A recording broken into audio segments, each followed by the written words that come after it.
Welcome to The Walkthrough with Monte Spiller. The Walkthrough is hosted by Go Power Cats Cole Carmody and sponsored by The Wooden Cork. Use the code LIFEOFFITS for your special discount. Now let's get into the studio for The Walkthrough. Hello, everyone, and welcome in here to the Walkthrough with Monte Spiller. I am Cole Carmody. With me, as always, former Kansas State defensive back Monte Spiller. Kansas State enters KU week with a 3-4 record. The Jayhawks are 4-3. It's Sunflower Showdown, and we're going to talk about that on today's show. We'll get into that in, we'll say, the back third of the show. We're going to spend more time talking about this game since there was a bye week last week. But Monty, just like we said, there was a bye week. There was no K-State football. The last time we talked, it was previewing K-State and TCU. K-State got a big win, headed into the bye week with some momentum. Where are you at right now with this group of Wildcats? Still yet to be determined. I'm feeling a lot better about the guys than I did prior to the TCU game, but seeing them be able to play the way they did on both sides of the ball put me in a lot better situation. Now, depending on who plays, who doesn't, coming up on Saturday's games make a big difference. But collectively, as players, coaching staff, I feel like the confidence level is probably the highest it's been since the beginning of the season. So I'm anxious to see how they respond to that big TCU win a couple of weeks ago. And it's interesting, right? Because, a few weeks ago when K-State had its first bye, they were coming off the loss to Army. They were coming off the loss to Arizona. You're looking around going, this team is somehow 1-2. Like, this is crazy. Or 1-3, I should say. 1-3, yeah. 1-3. You're looking around at this team's 1-3. This is insane. And so I think that they really used that bye week to try and get back to fundamentals. And sure, at the beginning of the season, if you would have said K-State's going to go, 2-1 in these last three games, maybe you take that. I think we all thought Baylor was going to be a pretty good football team. They're not a bad team by any stretch of the imagination. TCU seems to be, I would say, a good football team. K-State just pummeled them, and then they took care of business against a bad UCF team, right? So those are three games, and we've talked about it. They should have beaten Baylor. They should have won 3 in a row and had the same record as Kansas. But like we talked about on the show, you can't go back and change things. It's how you move forward. And I think that they probably, as far as execution and effort and energy, these last 3 games, in my eyes, when it comes, you talk about the E's, execution, effort, and energy, the 3 E's. Those were probably the 3 best games when it came to those specific styles of play. Yeah, I'm with you. And specifically the TCU game, I feel like our offense had been struggling to be consistent. Our defense, we didn't really have an identity. And I think that TCU game, the old K-State defense that we had become accustomed to kind of showed itself a little bit. There are still some things to be cleaned up. But as far as me going to a game, watching a game, that was probably the most confident I felt, knowing that no matter what happened, we were in control of the game. So I think the players that we have now, that's the one depth, 2 depth guys, they know what they want. They know what they want to do. They're confident in each other, and they're playing well. So I think moving forward, we'll talk about it later, K-State set themselves up to do some really good things the rest of the season. But we have to stay injury-free, and we have to continue to build on what we started last week against TCU, or 2 weeks ago, against TCU. But I'm excited. They're doing really good things on both sides of the ball. Well, let's look at some of that, and we'll start with the injury. Dylan Edwards not expected to play against Kansas. The first injury report came out Wednesday. He was out. As we record this Thursday evening, I would assume that designation wouldn't change, which means it's going to be up to Joe Jackson against Kansas. And Joe Jackson had a career game against the Horned Frogs the last time out, rushing for over 100 yards. You and I have both talked about Joe for quite some time, and there's no doubt he's had his struggles this season, but he's also looked really good. And Matt Wells said it in his media availability on Thursday that Joe Jackson is no longer a young player. He has kind of taken that step. And after, seemingly maybe getting benched against Arizona, we don't know the full details there. He didn't play a lot. They really entrusted him against TCU. And I think it's going to pay dividends because that was a different Joe Jackson against TCU than we've seen, quite frankly, in his entire career at K-State. Yeah, and you're correct. A lot of people forget how young he really is. And I'm not making excuses for him, but he is a young player. as far as his age and also for experience wise. And I think, I hate to see that Dylan potentially won't play, but I'm thinking in the back of Joe's head, he's saying, you know what, I'm the guy. They Yep. are trusting me with the rock. Let me take this team, put them on my back, and move forward. I felt like he had that attitude against TCU and ran the ball extremely well and did a lot of good things that the naked eye may not be able to see. But he was really comfortable in the offense and played like a veteran running back. And I think he's going to improve on that moving forward.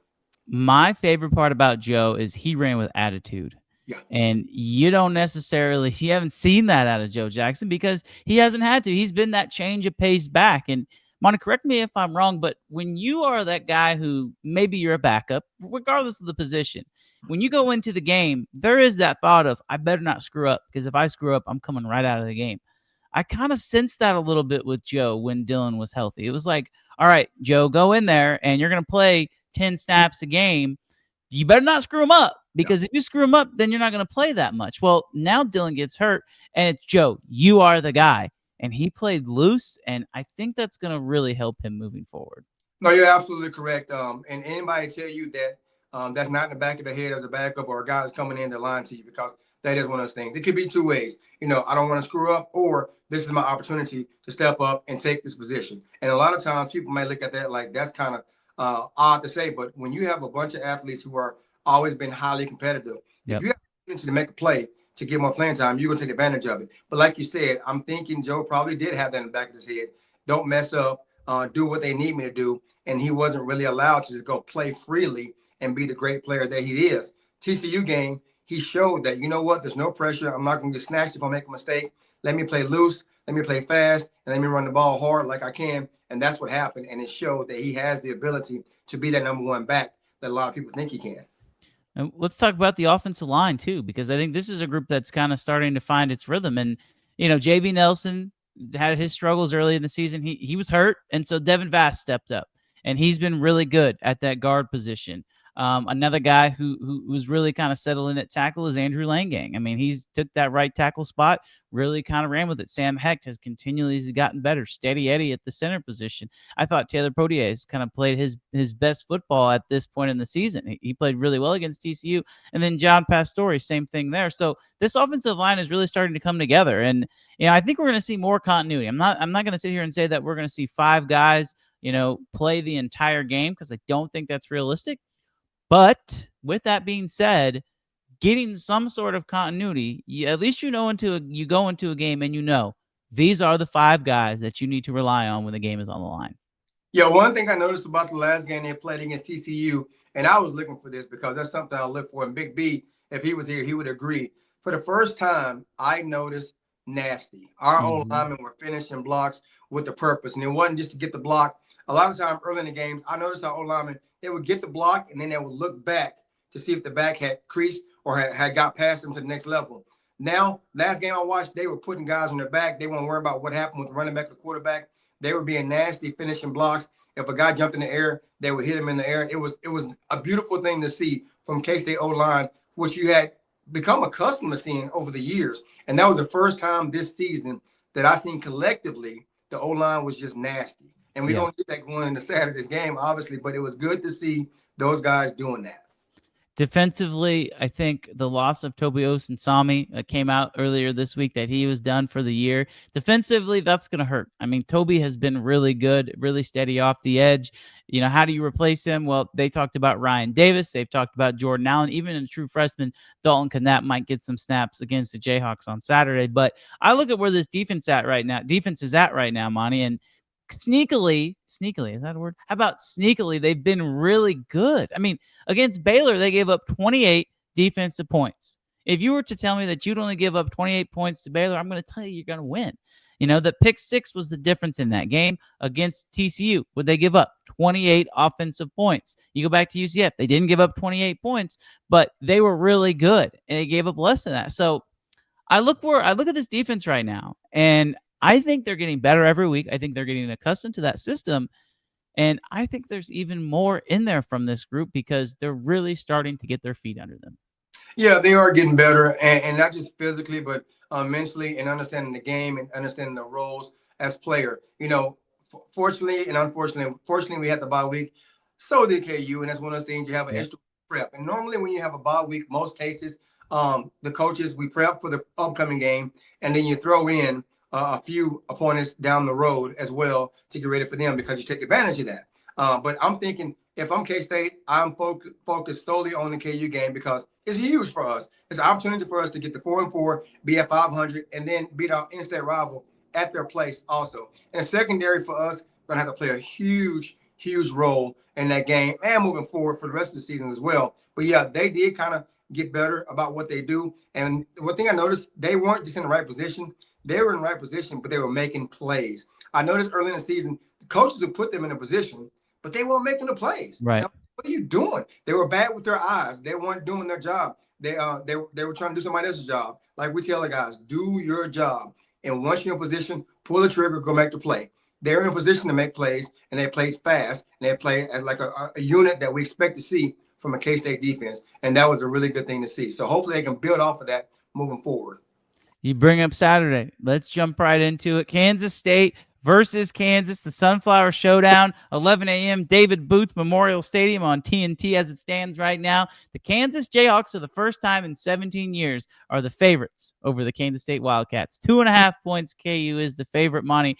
I look at this KU team, and I think out of all of their teams that they've had, this might be the team that is, I would say, the one to be the least likely to beat themselves.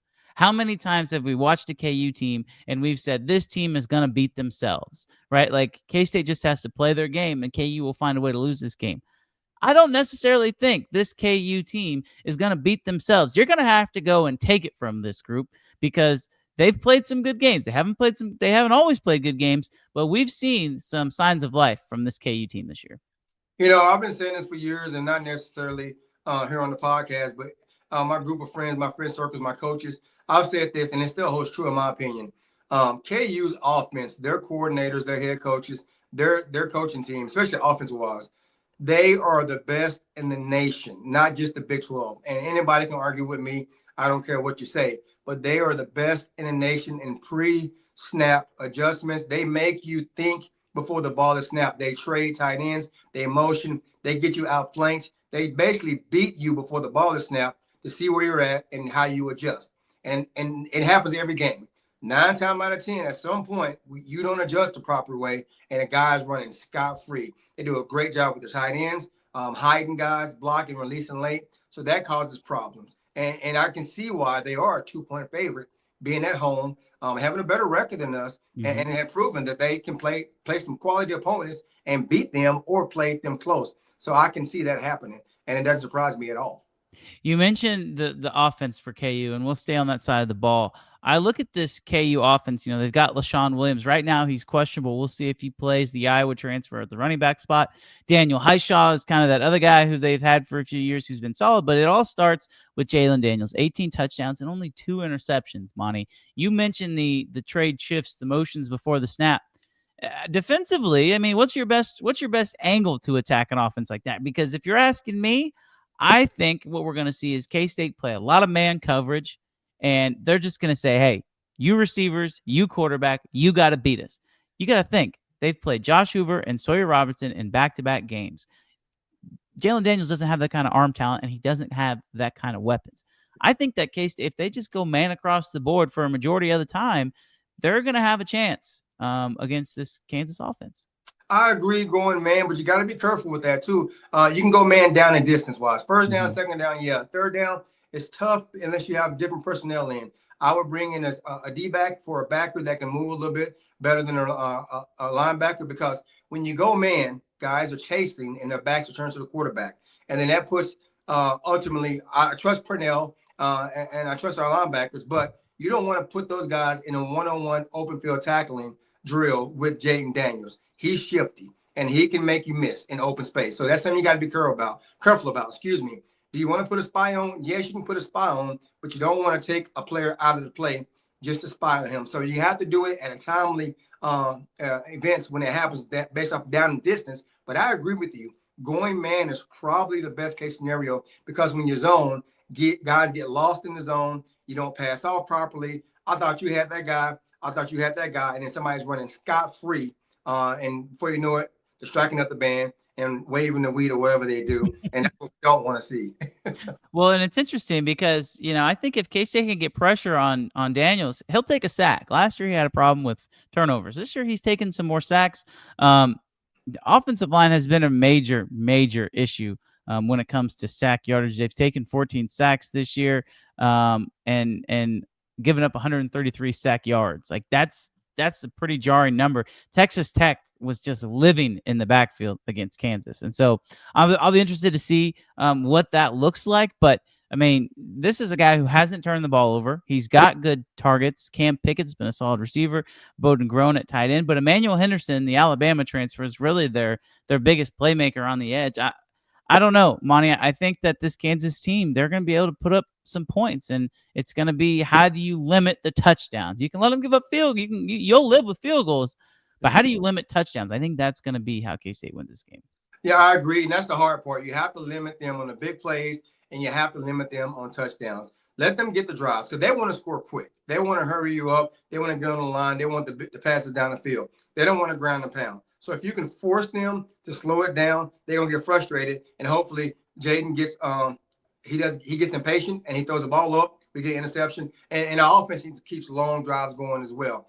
We'll talk about our offense in a second, but that's something we need to keep in mind as well also. But yeah, if we can hold them to field goals, that's a win for us. That's huge for us because they can score on anybody at any point, and it kind of scares me a little bit. So this is an interesting stat I found on this Kansas offense. They're 26 of 82 on third down. That's 31%. They're 10 of 15 on fourth down. That's 66. That's not exactly as high as you would hope if you've gone for it you've gone for it 15 times. The difference is they average over 400 yards a game. So they're getting yards, but I feel like most of that comes on first and second down. They've been so efficient on first and second down that if you can get them to third down, it's not even about getting them to third and long. If you can get them to third down, you're going to have a really good shot at getting off the field.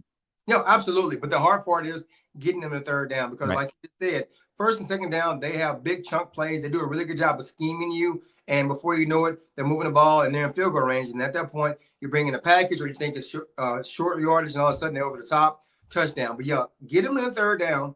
You have an opportunity. And that's one of those things we have to do as a defense. I'm pretty sure Coach Clanderman and Coach Kleiman are well aware of this. But as a defense, we have to take a lot of pride in that and be sure that we can contain them and limit them to a biggest plays as much as possible. 22 of 29 in the red zone and 17 of 29 for red zone touchdowns is Kansas this season. I think getting red zone production and getting off the field on third down is going to be huge for this K-State defense. Flipping over to the other side of the ball, Monty, it's pretty simple. To me, it's really simple. K-State has to run the ball because this Kansas run defense is just not very good. Yeah, I agree. And you got to keep in mind, though, a couple years back when we played KU in Manhattan, and they came out, and obviously they had a bend but don't break mentality, and they were doing a decent job of stopping the run early. Don't get me wrong, but we have to stick with it. And also, I'm pretty sure you're aware, the weather prediction is going to be rain. Right. That plays in our favor because our offense compared to their defense when it comes to running game, I like our odds. I like our odds better than for us running against them than them running against us. They have a good run game. Don't get me wrong. I'm not saying they don't, but I like our odds better, and that kind of plays into our hand because if the rain is a factor like we expect them to be, people are going to have limited amounts of passing that they normally do, and that should come into our play for us. Keep in mind also, we have 3 great tight ends who have been playing phenomenal lately, and that short run game opens up short pass game to our tight ends, and those guys can rumble for 5 and 6 yards after the catch, and that's going to come into play also. So I'll give you some rushing statistics here. Against Missouri, they gave up 261 yards. Against West Virginia, they won that game 41-10, by the way, against West Virginia, but they gave up 181 yards rushing. Against Cincinnati, they gave up 215. Against UCF, who they beat, they gave up 199. And against Texas Tech, they gave up 372 rushing yards. K-State's going to have to run the ball. Like, if you run for 100 yards, if you run for 150 yards, you're not going to win. Like, I really 150, okay, maybe. But if you just run for over 100 yards like they did against TCU, unless Avery Johnson just throws the heck out of the ball, which I think is very possible. But in the rain, like you said, you have to establish the run. And I'll be interested to see what happens with Matt Wells, because he has a tendency to where if it doesn't work, he doesn't really stick with it. I think you have to stick with it, not only because of the conditions, but because the team you're playing has shown that they will crack when it comes to run defense. Yeah, absolutely. And I'm contrary to what Coach Kleiman has said, and who am I to question him? But in my honest opinion, we need to implement more quarterback run game. And Mm-hmm. it is what, if you want to get a win, implement it. Not saying run him into the ground, but you pick and choose your opportunities to do it and go with it. I would love to see some old school Coach Snyder speed option to the boundary, especially when you get to the goal line. I've never seen teams couldn't figure out how to stop that, and he's been so successful with that with so many quarterbacks. I'm not saying we have to do it this week, but it's something to think about. But yeah, the quarterback run game has to be part of the plan come Saturday in order for us to get some other things going. And I hope to see that happen. You want to put your quarterback in a position not to get hurt, but also you got to put him in a position to make plays. So their opponents have ran 50 more plays than them this year. That's interesting to me. I don't really know what to make of that stat, but when they score so many points, I think that probably speaks more about their inability to get off the field and their offense's ability to score quickly. And so that's going to be something to keep in mind. In their 3 losses this year, KU's given up 42, 37, and 42. I'm not saying that K-State has to score 37 points, but I think that this game could be trending towards a shootout. And if that is the case, we've seen K-State able to put up points. Think back to the Baylor game, even the TCU. We've seen them able to put up points. I don't think K-State fans should be scared if KU scores over 30 points. They haven't done that the last few seasons, but I truly believe K-State can win this game if it does come down to a shootout. I'm with you, Cole. I think it's going to be a shootout, and I think both teams will score over 28 or at least 28. That's what I'm thinking. And the reason why it's not more is because of the rain. But on the flip side, too, talking about the rain, a lot of people forget, in years past, like last time we played at KU, people forget a drop punt, fumble that we recovered that changed the momentum of the game. And with rain comes mistakes on special teams, because a lot of guys on special teams don't play a whole lot. And then when they do get an opportunity, they want to make plays. And a lot of times when they're pressing to make plays, especially in the rain, fumbles happen, missed tackles happen. So that can be a major player in the game on Saturday as well. So keep an eye out for that. And let's think about this here. You talk about the mistakes. That's where I was going next. KU's made mistakes in this series. You go back to the 2022 game. We'll start there because I think that's really when KU started to kind of turn its program around under Lance Leipold. They're starting to figure things out. They had a chance to stop K-State from going to the Big 12 championship game. In the first quarter of that game, they were hanging tough, and then they muffed a punt. K-State got it on the 2-yard line, scored on the next play. It felt like the game was over after that. KU fans circle that play. The next season in Lawrence, Will Howard, defending Big 12 champs, come in there. They drop a pick 6. The streak could have ended right there. They drop a pick 6. K-State goes down and scores a touchdown later in the game. You just mentioned it. They drop the punt. K-State recovers it. 2 mistakes that cost them the game. The next year in Manhattan, last year, KU should win this game. They should win. They should have won. Jalen Daniels fumbles at the end of the game. K-State gets it, kicks a game-winning field goal with Chris Tinnick. Then they fumble on the last drive. Game's over, and that's it. The last 3 seasons, KU has found a way to lose this game.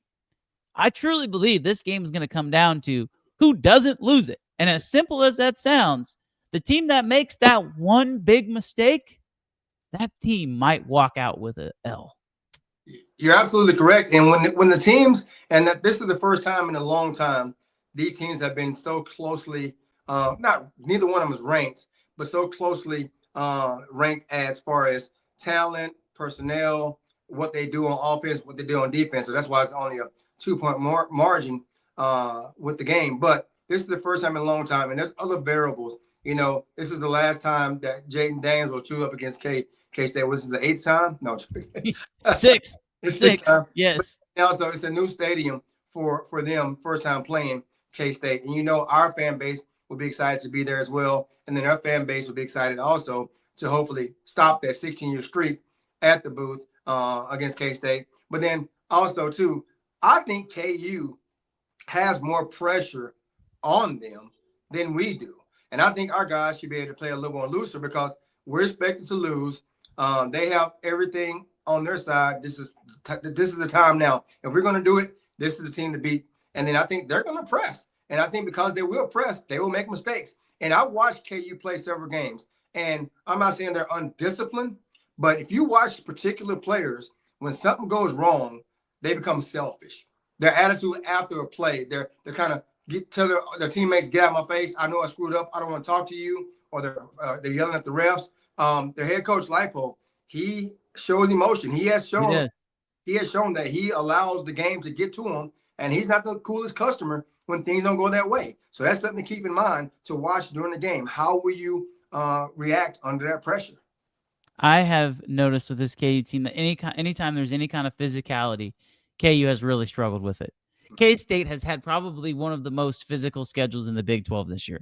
They lost to Army. That team was physical as hell, Monty. They lost to Iowa State. That team was incredibly physical.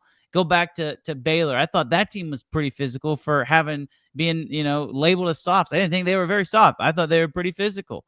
KU has struggled with physicality this year, but we know K-State the last few weeks they have been very physical. And so that's what I'm looking for. This game is going to be won and lost in the trenches. I have no doubt about it. We talked about stopping the run, but if KU can stop the run, they got a great chance at winning. Right? If they can, that's just how it is. If they can stop the run, they have a great chance at winning. But if K-State can stop the run and run the football, I think they win this game. And you have to use Avery Johnson. You have to. Right? You have to. Why are you holding anything back? Like at this point, the odds of making it to Arlington are so slim, you shouldn't even think about it. But you can salvage any kind of positivity this season by beating your rival. Because you're right. If KU doesn't beat K-State this year, the questions are going to be even louder for Lance Leipold in that group. And if you're K-State, you have to try and find a way to get it done because this is a really important game for the trajectory of both programs. And I'm fired up because this was not the game we thought at the beginning of the season. We thought both teams would be fighting for Arlington. Well, neither one of them really are, but that doesn't mean that this won't be an amazing, amazing environment on Saturday. No, I'm excited, and I'm kind of bummed that it's going to be raining. I won't be there, but I think the rain kind of takes away from the game, but I think it still will be a great environment. I have no doubt about that. If I'm a player and thinking about the game, you got to understand these cats, and I say cats, K-State, they've heard how bad they are the majority of the season, what needs to change, how bad the coaching is, what is going on. We're soft. We're not the same old. And they understand that KU, they can't afford to lose to KU. They can't because people say, oh, well, this and that. I'm not saying Coach Kleiman's going to get fired, but fan bases are different now. You've seen how many coaches have been fired who had better records than K-State. Right. What have you done for me lately? And I think K-State fans are a little more gracious when it comes to certain things. Now, if we get a win, I think that buys K-State and their staff the rest of the season. We beat KU, we're good. But if we lose to KU, it's going to be hell to be dealt with. And I hate to say that, but I'm not looking forward to that at all. But I think the kids, the players, they know what's at stake. They understand you don't lose to KU. You find a way, and they're okay with flying under the radar. They don't care if it's not a national audience following us outside our local fan bases. But I guarantee you got the Desmond Purnells, you got some other guys who are local kids. He's a Topeka kid. You got other local kids that understand what it's about. And you better believe they're going to take the fight to KU, and they're going to find a way to come out with a victory on Saturday morning. Yep. Let's get into our predictions. And you're right. I mean, this game means so much for the Kansas kids. And, you have one side who's a majority of Kansas kids and another side who's trying to get there. You got to credit KU for that. Yeah. But K-State is still majority of Kansas kids. And I look at one guy, Monty, as to who is the key X factor for this game, and it's very easy, but it's the quarterback. It's the Wichita kid. It's Avery Johnson. I talked about it earlier. I think Avery Johnson's going to have a big game running the football. I think he's going to hit some play action shots, and I think he is going to lead K-State to a victory. I have K-State winning this game in a tight one, 35-31. I said on another show they're going to score a last-minute touchdown. I don't know about that specific predictions, but I do think this offense is going to be able to score points. I think Avery Johnson is going to have one of the best games of his career, and the streak will continue to 17. What say you, Mr. Spiller? I'm very similar to you. On a different show, I said 35-28, and I hold true on that with the Cats winning. And I think Avery will ball out, and I'm not going to say cement his legacy, with K-State football, but he definitely can help solidify his legacy against KU football with the win on Saturday. And I look forward to watching those guys be physical, like you said, be dominant in certain aspects of the game. And then I want to see our guys having fun. Out there having fun, having a good time, and enjoying themselves. And while they're having fun, they're getting better and they're growing closer. And each week it gets better and better for them. And people forget too, K-State has a heck of a draw. You play KU, which is a rival. You ain't got to travel far. It's a morning game. You get the win, you get back home. You have another bye week coming up pretty soon. So it's not like struggling. It's like, you know what? Get healthy. That's the perfect storm, if you ask me. I think our guys will take advantage of it and come out with the win. It'll be fun to watch. 11 a.m. on TNT and HBO Max, Kansas and Kansas State, the Sunflower Showdown. It will be a fun one. That is Monte Spiller. I am Cole Carmody. Enjoy the game if you're going to Lawrence. Enjoy the game if you're watching at home, wherever you may be. We will talk to you next time. Thank you for watching The Walkthrough with Monte Spiller. Make sure you check out our sponsor, The Wooden Cork, and use the code LIFEOFFITS for your discount. This has been a Go Power Cat and Spirit Street production.